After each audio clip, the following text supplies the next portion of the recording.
I got asked yesterday if I could give my 3 top tips for using squeegees or for traditional window cleaning. What would they be? So,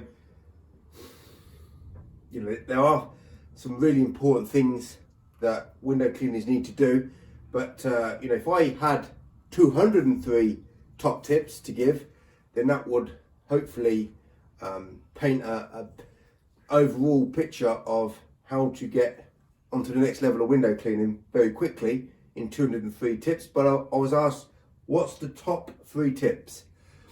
So this applies to any squeegee user. So none of these tips require you to have an accelerator or liquidator. And the very most important tip, if you want to improve your window cleaning style, work rate, technique, how to use the squeegee better, this is the number 1 rule. If you don't do this, then, or you just want to stick to how you're used to using your squeegees, then just stick to your way. But this will allow you to improve as a window cleaner. So I've got a saturated washer, clean. It's a clean wash, it's just been jet washed, and I've added soap to the washer. And the sun's just started to come out, so I might have to stand in the way so there's no glare. I'm filming inside because, again, it's very windy outside, and I'm not really on the window that I really want to be working on, but because I wanted to use a squarish window, but this will have to do. So, saturated washer, soap added to the washer, and rubbing it in, and we've got a nice thick soap solution that is just, this is just 79p dish soap, but it is a top quality dish soap, very concentrated, very thick, great glide, great consistency, thick and wet but stable, not loose. So if your solution is not loose, then your technique is not loose, and you're not causing loads of drips. You've got good positioning with your squeegee, and that is top tip number 1. Now that's 3 things. So it's 1A, which is a wet washer, 1B, which is soap added to that wet washer, and then obviously rubbing it in, getting that soap solution the best consistency. That's 3 points in top tip 1. So the next tip would be, this is tip number 2. Most window cleaners work on the ground, and most window cleaners have 2 hands, but most window cleaners only use 1 hand to clean windows. So top tip number 2 doesn't require you to have an accelerator or liquidator. It is to use 2 hands.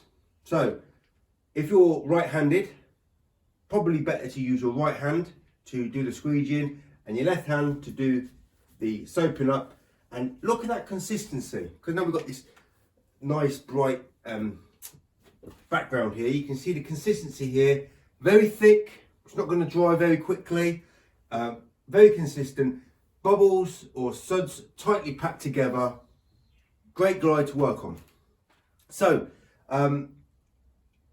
using 2 hands, but if you're working on a ladder, then you've got to hold on to something when you're squeegeeing, so it might be better for you to use a combination tool. But as a rule, overall, using these combination tools in the hand makes you work longer, harder, slower. And if you don't have a liquidator channel in there, you'll be getting less results. But overall, you'll still be getting less results because you're working longer, harder, slower using a combination tool. Combination tools there are exceptions to the rules to use combination tools. As I said, working on a ladder, but working on a pole is the ideal scenario using combination tools. So as I'm right-handed, the left arm does the washing, the right does the blading, and we're working systematically and more conveniently. I'm not waiting to finish the job with my right hand and then deciding, oh, I'm going to grab my cloth and do whatever. It's like, as soon as you've stopped your blading, or you stop with your squeegee and your washer underneath, reducing the drips, you go, once you put that in your bucket, side bucket, you're grabbing your cloth. It's just constant movement, and you're just never waiting to do the next thing. It's constant, it's in synchronization. Your two-handedness is synchronized. So tip number 3, it doesn't require you to buy a liquidator or accelerator. Tip number 3 is it's unfortunately we've got A, B and C in tip number 3. Right sized tool for right sized pane of glass. So it's not one size tool fits all. And then it's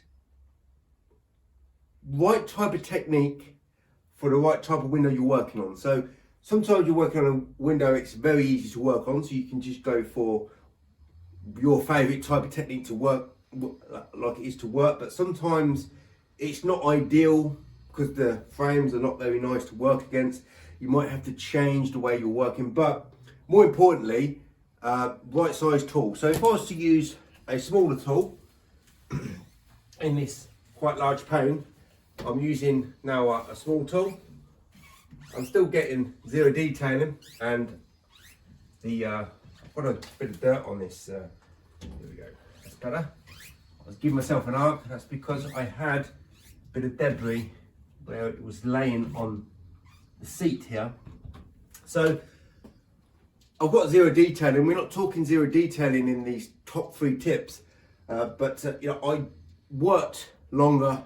I travelled further because my squeegee wasn't the best size suited. So right size tool for right size pane of glass.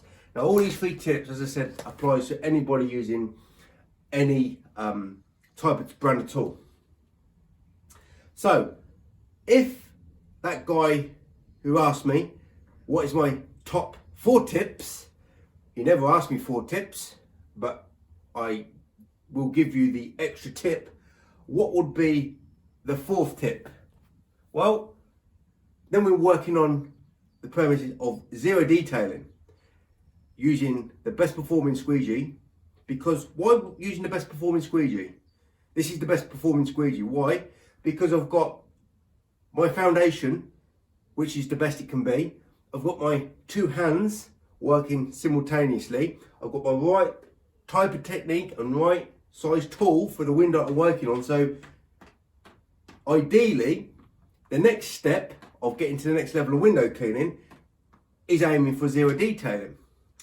So those first 3 tips apply to any type of tool, but we want to get past the 3rd step and get on to the next level of window cleaning, and that is not working as long and as hard and as slow and get less results. But top 3 tips apply to any squeegee.